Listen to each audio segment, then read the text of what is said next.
They say routine is comfort, and for a long time I believed that.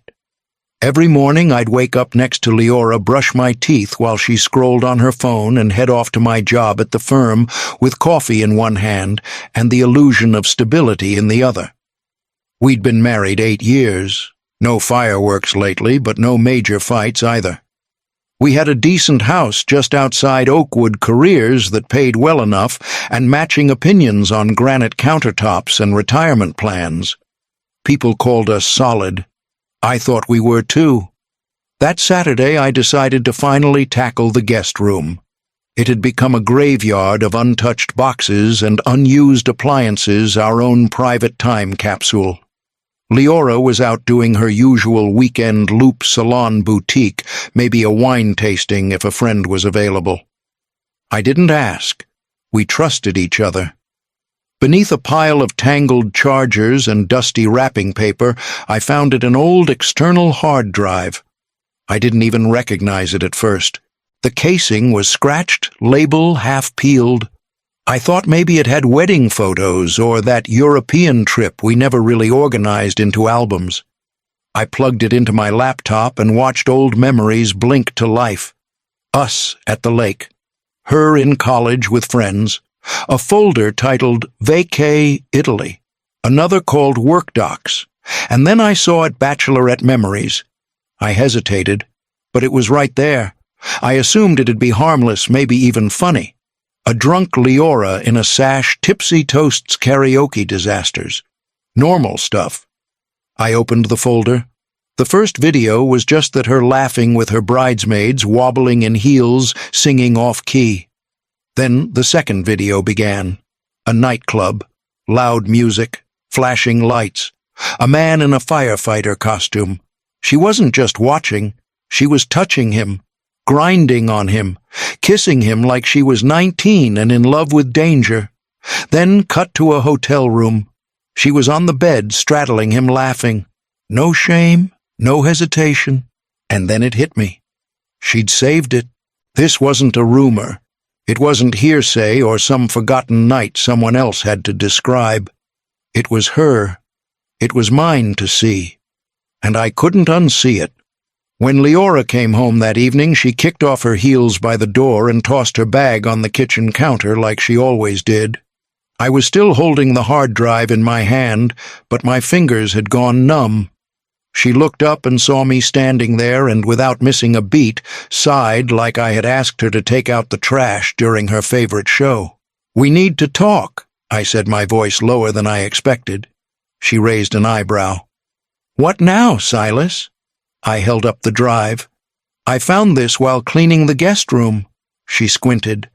"Okay, and there's a folder on it," I said. "Your bachelorette party. Videos." Her face flickered for a second. A twitch of recognition, then dismissal. "Oh, for God's sake, that was years ago. Why are you even bringing that up?" "Because I watched it." Silence. "You cheated on me," I said, trying to hold my voice steady. "You were with someone else, and you saved it." Her eyes rolled before her mouth even moved. "It was a bachelorette party. It's not like I had an affair. I was drunk. Everyone does something stupid before their wedding." I blinked. Everyone. Yes. It didn't mean anything. It was one night. Ancient history. You've kept it for 8 years. She shrugged, brushing past me toward the fridge. Honestly, I forgot it was even on there. My throat tightened. You lied to me. No, I just didn't tell you. Big difference. I stared at her. She grabbed a bottle of water and leaned against the counter like this was just another Tuesday. I wanted her to be ashamed, to cry, to regret. Instead, she looked bored. I walked out. I didn't say anything else. I just grabbed my keys and left, drove around the block for an hour until the numbness became exhaustion. When I came back, she was on the couch, legs curled up, scrolling Instagram like nothing had happened.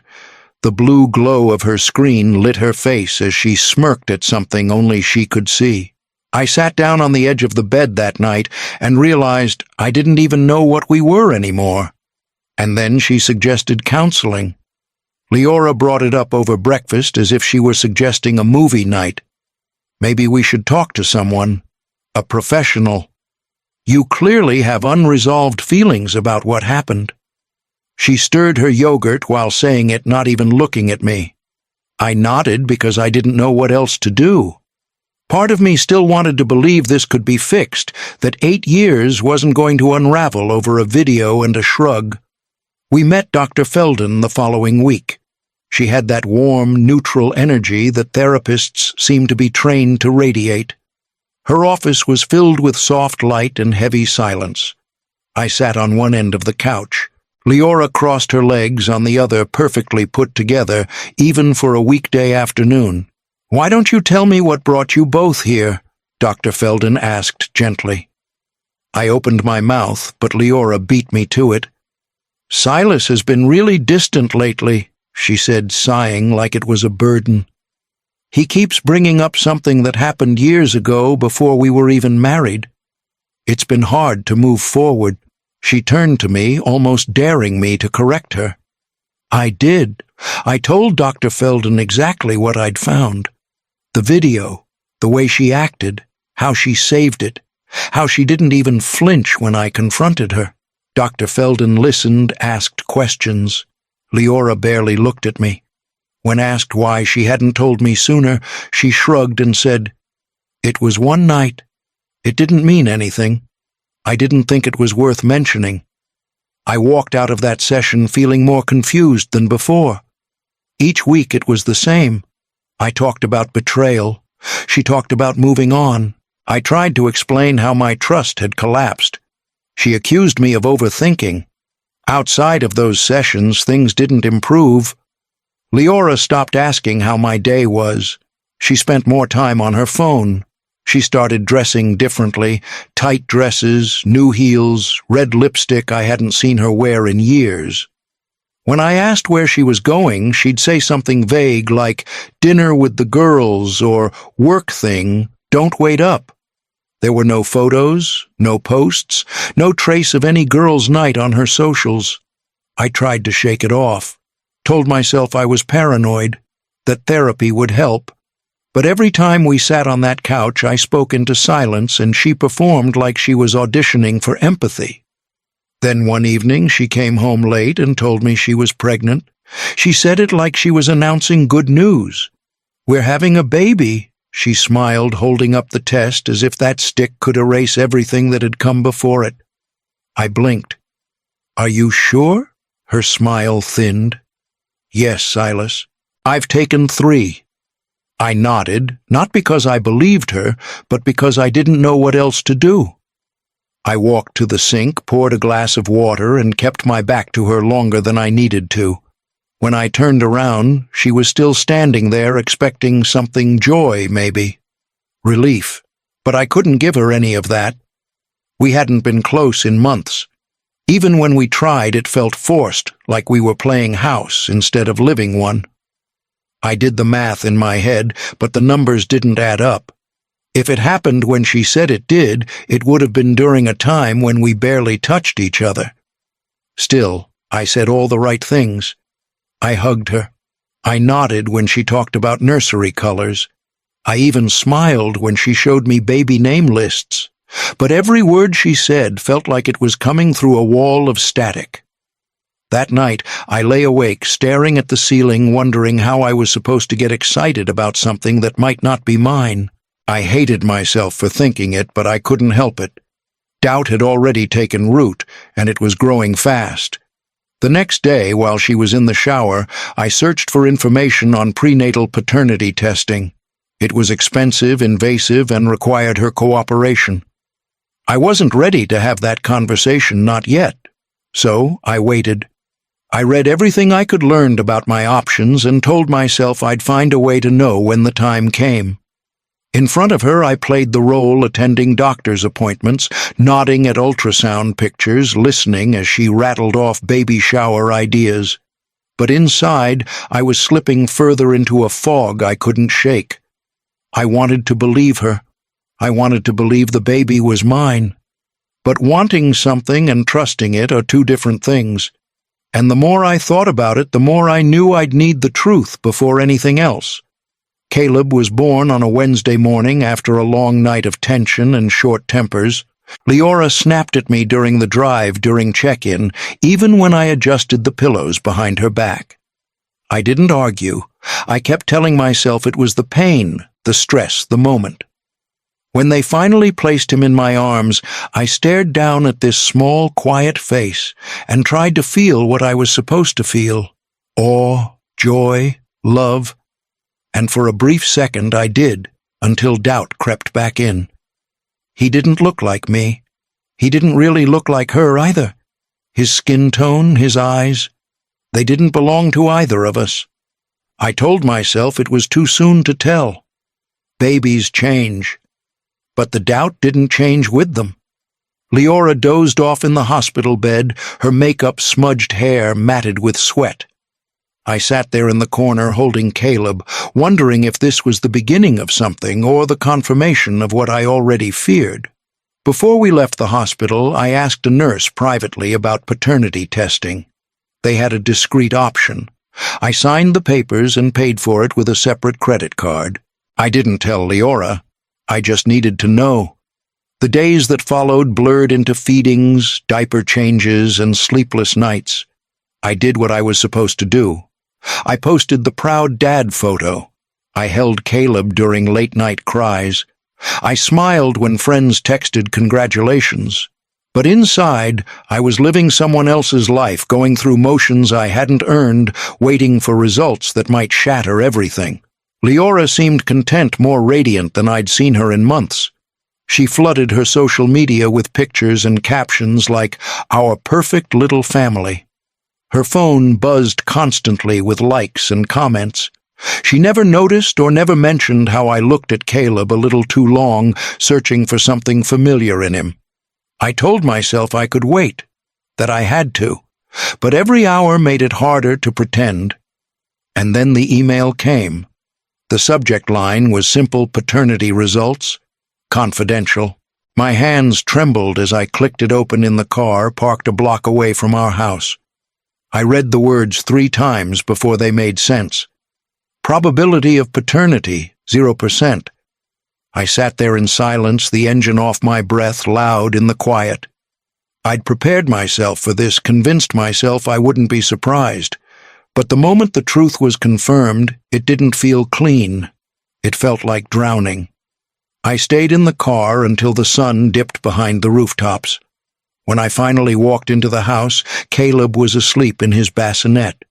Leora was curled on the couch, scrolling on her phone as if the world hadn't just changed. She looked up lazily when I walked in. "We need to talk," I said. She sighed. "What now?" I pulled up the email and handed her the phone. She stared at the screen, her expression unreadable at first. Then her face shifted: shock, then panic, then anger. "You tested Caleb without telling me," she snapped. "I needed to know," I said, voice steady. Her eyes darted around like she was looking for somewhere to hide. "Silas, I can explain, then explain." She hesitated, then crumbled. "It was one time," she said softly. "It didn't mean anything. It was during, when things were bad between us. Who I asked." She shook her head. "It doesn't matter. It matters to me. It matters to him." She looked away. "Someone from work.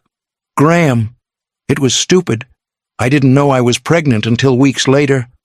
I thought maybe it was yours. I wanted it to be." I sat down at the table. The room felt hollow. "You let me name him. You let me hold him like he was mine. I didn't mean for it to go this far, but it did." She wiped her eyes, but there was no real remorse, just fear. I looked up at her and said it quietly, without drama or rage. "This marriage is over." She didn't fight back right away, just stood there, arms crossed, like she still didn't believe I had the spine to say it. But I'd never been more certain. I packed a bag and left that night. And by morning, my lawyer had the message waiting on her desk. The divorce paperwork wasn't even a week old when Leora fired back with her demands: spousal support, shared finances, and a portion of Caleb's expenses. She even listed items like formula and diapers, claiming I'd been acting as the father and had therefore created a financial responsibility. My lawyer, Emery Grant, skimmed the pages with a practiced calm. "This is posturing," she said flatly. "But we'll handle it." Leora's stance was clear. I may not have been the biological father, but I'd held him, fed him, posted his photo. To her, that made me financially liable. I wanted to scream, not because I didn't care for Caleb, but because I'd been lied to, tricked into standing in shoes that were never meant to fit. At the preliminary hearing, Leora sat across from me like she hadn't just detonated our life. Hair curled, makeup, flawless soft beige blouse, carefully chosen to look modest and composed. She dabbed her eyes when the judge spoke, as if the whole thing was harder on her than anyone else in the room. Emery spoke for me. Calm, crisp, surgical. "Your Honor, my client was misled about paternity. He has no legal obligation to a child who is not biologically his, particularly when the deception was active and prolonged. We believe this constitutes intentional misrepresentation." The judge listened, measured, then turned to Leora. "Mrs. Caro, have you disclosed the identity of the biological father?" Leora shifted. I don't think it's relevant." "It is," the judge said. "If you are requesting financial assistance from a man who is not the child's parent, the court requires transparency." She hesitated. Then, finally, barely audible, "Graham Whitlock. He works at my firm." That name landed like a final click in a long, slow lock. The judge nodded. "Thank you. We will proceed accordingly." Leora stared at the table, her nails digging into her palm. She didn't look at me once during the recess. She knew. And for the first time I didn't feel rage. I felt clarity. Cold, quiet clarity that didn't need to shout to be final. By the time we returned to court the following week, Emery had what she needed, and the ruling was about to make everything clear.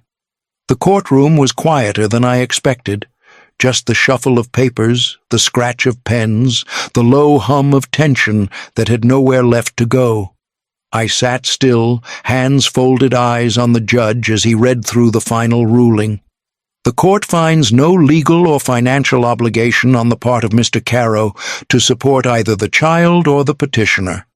The paternity test submitted is clear, and the court recognizes that misrepresentation of this degree negates any implied parental responsibility. It was done. Leora didn't move at first. Then, like a string had snapped, she stood up abruptly. Her chair screeched across the floor. Her lawyer tried to whisper something, but she waved him off and walked out, heels clicking hard against tile. She didn't look back. I stayed seated until the room was nearly empty. Emery glanced at me and gave a small nod, but neither of us said much. "It wasn't a victory you cheer for.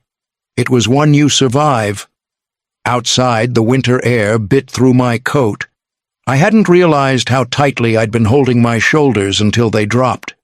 The sky was dull gray, the kind that usually makes everything feel heavier. But that morning, it felt honest, clean. I walked slowly to my car, no plans, no text messages waiting, no rehearsed justifications left to swallow. For the first time in years, I wasn't waiting for someone else to change. I wasn't begging to be understood. I was just free. The silence wasn't loud anymore. It was something I chose. And as I slid behind the wheel and looked back at the courthouse one last time, I realized the real weight hadn't been her lies. It had been carrying them for so long, like they were mine to fix. But I wasn't carrying them anymore. And that night, after the papers were finalized, she called. The apartment wasn't much: bare walls, cheap blinds, a couch I assembled myself, but it was mine. No curated furniture, no his and hers decor, just space that didn't carry the echo of betrayal. I filled it slowly. I started going to the gym again, picked up my camera for the first time in years, shot winter trees, foggy windows, strangers on sidewalks, things that didn't lie. The quiet felt strange at first. Then it started to feel like clarity. Leora called a week after the ruling. I didn't answer. Then came the texts, long, dramatic, scattered with memories and what-ifs. I deleted them without reading past the first line. Then, one evening, she showed up. I opened the door, and there she was standing in the hallway holding Caleb, who had grown so much in just a few months. Her face was worn makeup undone for once. She looked tired, desperate. "Silas," she said softly, "we need to talk." I didn't move. She bounced Caleb gently on her hip. "He needs a father figure. He needs someone stable. You were always good to him." I looked at her, really looked at her, and for the first time I didn't feel guilt. I felt done. "He has a father," I said. "It's not me." She opened her mouth to respond, but I was already closing the door. Not out of cruelty, out of necessity. Because every time I'd made space for her, she'd filled it with excuses, and every time I stayed silent, she used it as permission. Not this time. I locked the door, set my phone down, and walked back to the kitchen where a pot of coffee waited for no one but me. Word got around faster than I expected. A mutual friend told me that once the court forced Leora to name Graham, he cut her off completely. Transferred to another office. Blocked her on everything, didn't want anything to do with her or Caleb. Her parents, once loud in their defense of her, went quiet when they found out the full story. Financial help stopped. So did the phone calls. Whatever support she thought would be permanent was gone. She pivoted online, posting pictures with captions like "strong single mom life" and filtered photos of Caleb smiling in the park. To strangers, it probably looked brave, but people close enough knew the truth. Eventually, that truth leaked. I still think about Caleb sometimes. I won't lie. I wonder what kind of man he'll grow into, what stories he'll hear, what truths will reach him when he's old enough to ask real questions. I don't hate him. I never could. He didn't ask to be the center of someone else's lies, but I had to choose peace. And peace for me meant stepping away from a life built on illusion, even if part of it was once beautiful. Some people think healing has to be loud, filled with confrontation and closure. But mine came quietly in the still mornings, the silence of my apartment the first time I didn't check my phone and feel a jolt in my chest. I lost a lot, but I got my name back, and that I never let her keep.